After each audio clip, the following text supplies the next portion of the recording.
ইন্নামাল মুমিনুন, মুমিন তো তারাই, আল্লাযীনা ইযা যুকিরাল্লাহ, যখন আল্লাহর স্মরণ করা হয়, ওয়াজিলাত কুলুবুহুম, তাদের অন্তর গলে যায়, ভিজে যায়, প্রকম্পিত হয়, অন্তরটা নরম হয়ে যায়। মুমিন তো তারাই।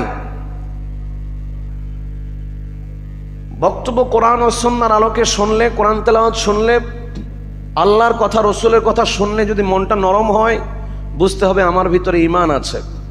আর বক্তব্য শোনার সময়ও ভালো লাগে না, পরেও ভালো লাগে না, আগেও যা পরেও তা, বক্তব্য শুনলেও যা বাইরে গেলেও তা, অন্তরের কোনো পরিবর্তন নাই। বুঝতে হবে ঈমানের সমস্যা আছে। মুমিন ব্যক্তি যখন কোরআন সুন্নাহর কথা শুনবে, সেই ব্যক্তি তার অপছন্দের হতে পারে, মুখ থেকে যখন কোরআন সুন্নাহর কথা বের হবে, একজন মুমিনের হৃদয়টা নরম হবে।